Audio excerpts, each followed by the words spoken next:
Good evening, welcome. So we are on the Zayin with Beis, Brachos. We're in the middle of a piece, so we're going to go back to the beginning of the piece and explain a little better or clarify some of the questions that we had yesterday. Today's shir is, firstly, I want to just dedicate it to Nishmas Gitvel Bas Rabbi Yaakov, so Moshe Bunen's mother. He said, "Daven for the Ummah today. Shamash Havin Aliyah. Today is her yard site." As well as it's my Elter Zayda's yard site of Shmuel Krislaver. My father was just saying Kaddish for his Zayda. His name was Rav Shmuel ben Avram Zarach. And he was a Yid who was Baki in Shas.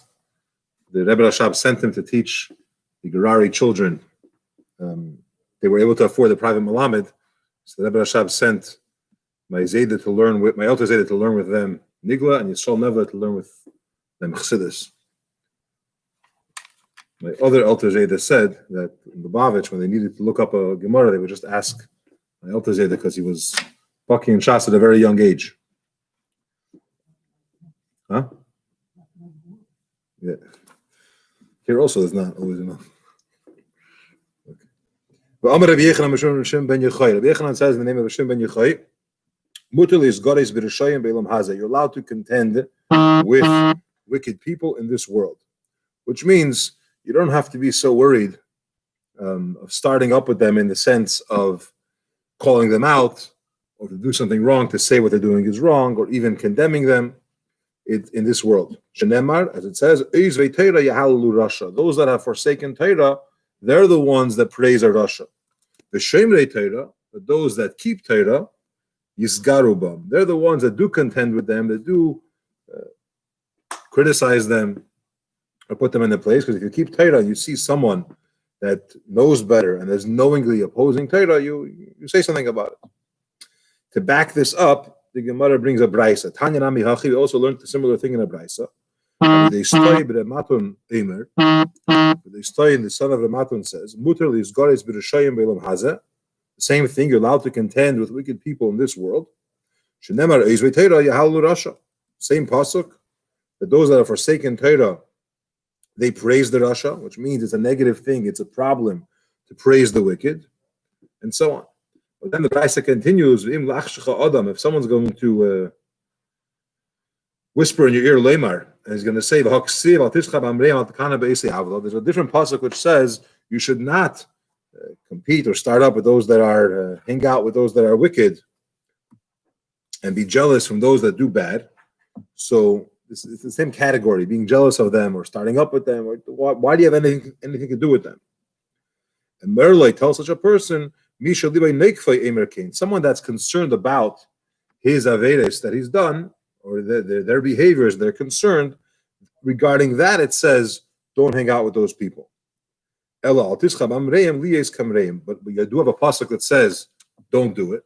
You do have a pasuk that says you should not have to do or compete and so on with these people, with wicked people. So, don't compete to be like those that do wrong or do evil. Don't be jealous, meaning don't wish you as if you were like those that are doing bad.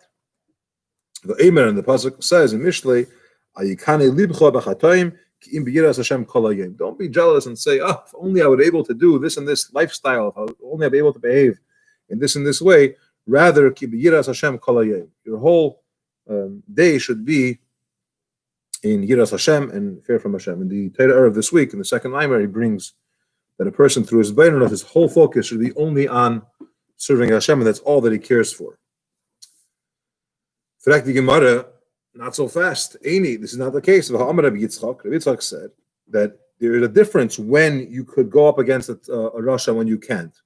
Because Rabbi Yitzchak taught, if you see a wicked person and it seems like things are going good for him, at least temporarily, it's working. Don't start up with him. Your paths should be joyous or good at all times. So it's not so simple. You can't just start up with him. If things are going good for him, then don't bother him. He could even be zeicha if something happens between you and him. It's the Rasha's day now. In other words, things are going good for him. If you start up with him, we're not sure that you're going to win. He may win. Shenemer, Marim Mishpatecha min negdei, that he lifts his judgments from in front of him. V'lo el shareya b'tzarav. Not only that, but he may see in his suffering or his pain or his enemies. In other words, he'll see how his enemies are losing. Shenemer kol tzerav. If you have clearly a contradiction, on the one hand, it says that if you're someone that keeps Torah, so go straight out and be Mizgara and the Rashayim, contend with them, put them in their place, condemn them. On the other hand, it says it depends. The Bitzach is telling us if the person is in a good situation, if the Rasha, maybe his time. We don't exactly know how things work, but sometimes a wicked person in this world, things are going good for them at a certain time, and later they're going to have their punishment. So don't start up with them, he says. These are, here when we say don't start up with them, that's talking about things that are personal between you and him. A personal matter. So don't start coming and telling him you did wrong. Mili d'shmaya, meaning this person is doing stuff against Hashem. So what are you standing up for? Something between me and you, but he's a Rasha, so I'm saying, oh, how dare you do that? Or I'm contending with him. That, it depends. If he's doing well, the Yitzhak says, don't start up so fast. But if the Rasha is doing stuff against Shmaya, and you are condemning or standing up for things that he's doing, it's not, he's a bad person and he's doing you wrong. Or something personal, interpersonal between you guys. So then, be careful how you condemn him. But if he's doing publicly, doesn't even say publicly, if he's going against Hashem, in other words, you want to criticize or condemn behaviors that he's doing inappropriately, as far as Hashem is concerned. It's not about me. That, you don't have to worry, and you do, you call him out on it. And if you want to say another answer, both of these sukkim, or teachings, are talking about Milui D'Shmaya. V'lei kasha. It depends. When it says that we should be careful, that's when the Rasha is doing well. It's in the Chanami. Indeed, you should be careful. But if the Shah is not Misachak Eslei and he doesn't seem to be on top of the world and he's doing stuff wrong, then yes, you should definitely, absolutely call him out on it. If you want another answer, a third answer, both teachings are talking about a Rasha that times are good for him. It depends what you're dealing with. If you, the person that's calling him out, if you're a tzaddik gomer, then you could go all the way and you could tell it to him the way it is.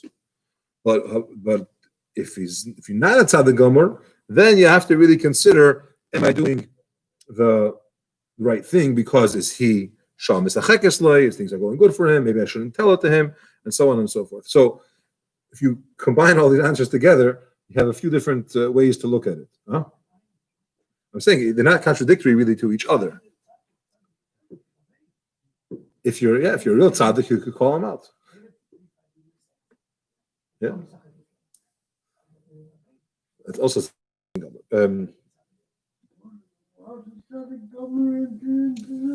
who is the one that we're told that he should not contend with wicked people? If he's not a tzaddik gomer, then take it easy. Figure out exactly what this deal is. How is he doing? Maybe this is his time, and you're not going to be victorious if you start up with him. Correct. This is the third answer. Or, in the other cases, if you're a tzaddik gomer, then you stand up for what's right, and you condemn the wicked regardless of if it's his day and he's doing well, and so on and so forth. Where do we get this from? Because Rav Huna says, "My dechsiv lama sabit beigdim tachrish the Bela Rasha tzaddik." No, the answer is tzaddik mimenu. What does it mean that it says that? Why should you see those that rebel against you and be quiet or silence when the Rasha is swallowing in the one that is more tzaddik than him? The chirasha b'lei tzaddik. Is it possible that a wicked is swallowing the tzaddik? Hashem won't forsake him in his hand. How is this? What context could this be that the Rasha is swallowing the tzaddik? And it says that no bad will fall upon the tzaddik. So what does this pasuk mean? we're using this pasuk to back up this teaching to back up what we just said about the difference between tzaddik gomer and tzaddik she'enei gomer. You have a pasuk which clearly implies that there's a scenario where a wicked person is swallowing up, meaning winning over the tzaddik. How could that be? It says, first of all, that Hashem won't allow such a thing to happen. And it also says that a bad thing won't happen to a tzaddik, which we learn from here also that Aveira won't happen to a tzaddik. Hashem protects the tzaddik that by mistake he shouldn't end up doing Aveiras. But in simple pshat, it means that misfortune won't befall him. Ela tzaddik mimenu b'leya tzaddik gomer in b'leya. Rather, what it means, someone that's greater than him, he will be swallowed up, but a tzaddik gomer does not get swallowed up. Or the other answer that it depends what the situation with the Russia is. To clarify, the way this world works, you could call it for free choice or for balance or for other reasons or for proper justice in the world to come. Certain wicked people have certain times of their life which things seem to be going well. And during that time, they don't always lose. Not every time they do something wrong do they fail. Not every time they get into a fight with a good person do they lose. Because if that would be the case, you'd always see that the bad lose. There would be no free choice. So therefore you find in certain cases where we say, it's his time. Haman also had a time for a certain time. What? Yeah. So it's also for the punishment reasons. He's yeah. Okay. Next piece. Another teaching from the same person. Anyone that designates a place for his learning. Now, yeah, so Mesilas Hashas brings over here that anyone that has a makom kavua, a designated spot for davening, his enemies will fall from underneath him. Now, we just had before, last daf or two dafim ago, we said that about the idea of having a set place for davening. So Mesilas Hashas says that over there he's talking about davening, over here he's really talking about learning. If you have a set place, not just for davening, but also where you learn, you have a designated spot. Place is also good, and so on and so forth. Avos Yisrael. Huh? It depends. In some places, it's your dal amis, it's your table, it's your spot.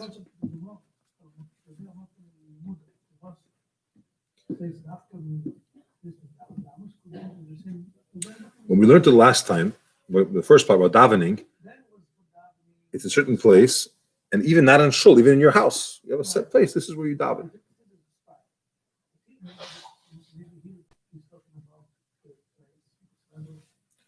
Why would you change? Why would you say that here? It's more general.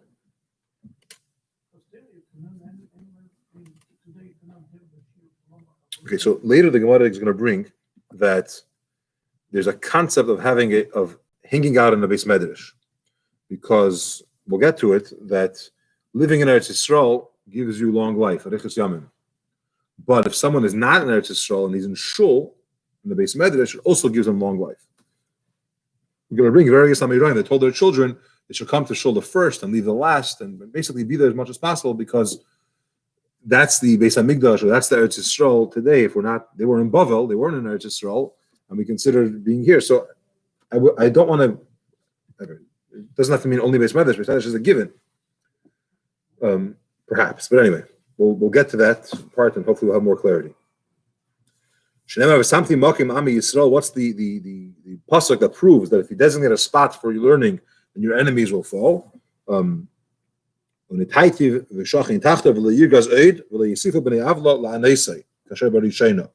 pasuk in Shmuel says that I'm giving a place for my nation, and then no one will bother them. There won't be any problems with enemies and so on. So place and not having an issue with enemies come together. Rav Huna learns it by comparing two psukim. He says, it says to bring him suffering or pain. Huh? Thank you. In the end, to pain him and then to completely consume him or get rid of him. Okay. Amar Rabbi Yechon ben Yochai, to continue from what Rabbi Yechanan said in the name of Rabbi ben Yochai, G'dayla shimusha shal Torah yeser milimuda. It's greater to be involved in the. There's a few ways to understand this, but to be involved in the helping of Torah than even the learning. What? Okay, so there's a few things. Let's go with the following shot. Helping out, there's a student of a teacher who learns from him, and then there's a student from the teacher who's helping him, who's tending to his needs and so on, and being helpful to him in that way. So it's greater to do the shimusha part, or you benefit greater than that one, than the one even that's learning from him. That's what Rabbi Yechanan said, the name of Shimon ben Yochai. What? Okay, that's one explanation. The other one is that you're talking.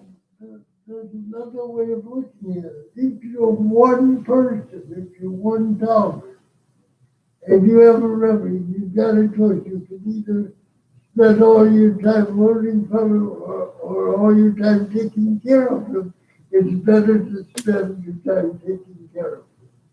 That's another way of looking at it. Fine, okay, but what in this Gemara here, the proof that we're going to bring, the proof that we're going to bring is, as we'll see in a moment, from Elisha with pouring water.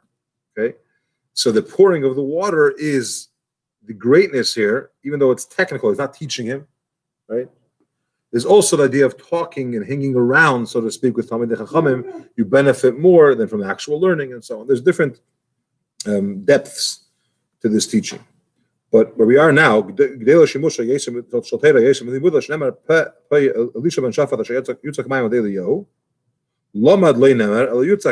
he doesn't say that he learned from him. It says rather that water was poured, which teaches you that it's greater. Yeah, we're not arguing. I'm trying to find something to argue about, but I can't. Okay, no, very good. Shkoyach. Yitzchak told Rav Nachman, "My time why didn't you come to Shul to daven?" He wasn't in Shul, and he asked him, "Where were you?" I wasn't able to. Okay. You should have brought 10 people to your house and daven in your house. You can't come to Shul, make a minyan in your house. It's a hard thing to do. You don't want to be matriach them, or it's ask people to come to the house to make a minyan. Yeah, send one WhatsApp message as if that works, and everyone just comes. It works.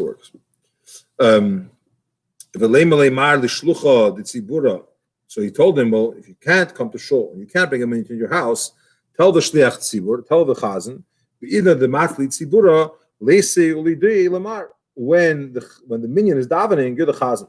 When they're going to daven, let me know that you're starting to daven, and then I could daven at the same time. And there would be a point, if I'm not in Shul, I don't have a minyan in my house, at least I should daven at the same time that the minyan davens. Omar Lei, so I told him, my kuli, hi, what's this whole thing? Where do you get this from? What's this concept that I should daven at the same time as the chazan, as the minyan? Omar Lei, the Omar Rabbi Yechon ben Yochai, because Rabbi Yechanan said in the name of Shimon ben Yochai, "My dechsiv anis filas decha Hashem es ratzain," that I'm davening, or my davening to you in an auspicious time. A masay es ratzain b'shah she'atzibur mispalel. And when is it an auspicious time? When the minyan is davening. So even if a person can't be in Shul for whatever reason, even though he's not with the minyan, but there's a specialty to that time when davening is happening, because the minyan is davening, and that brings a certain es ratzain. Once we're talking about Eis Ratzain, so the Gemara will continue about Eis Ratzain. Rabbi Chanina Omar, Rabbi Chanina says, Mehacha from here, it says, Hashem Eis Ratzain ini sicha, that the Pasuk says, in an auspicious time, I will answer you. It says Hashem doesn't despise the tefillah of the minyan, of the tzibur, that he redeemed me with peace because the Rabbim, the many, meaning the minyan, was with me. So you learn from here that there is a benefit to davening at the same time as the minyan, even if you're not there with the actual minyan. Tanya Namihachi, we learned also the similar thing in a Braisa. How do you know that Hashem is not thank you, but it's not despising in the tefillah of the community? Hashem said, anyone that is involved in Torah and davens with a minyan, I'm considering it. I consider it as if he. Let me slow down. If someone that's involved in Torah and davens with a minyan, Hashem considers it as if he redeemed me and my children from among the nations of the world. To make this even stronger, or maybe not to get any ideas that not coming to shul as long as he's down with the minyan is good enough. Anyone that has a shul in his city, and he does not go there to daven, it means so they need you for a minyan, and you don't go there. Nikra Shachin Ra is called a wicked neighbor, because they need you, and as a neighbor, you should come help them to make the minyan.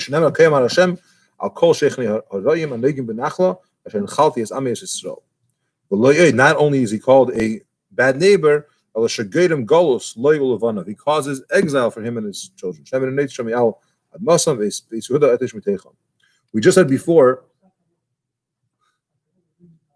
this what? Okay, very good. So even stronger.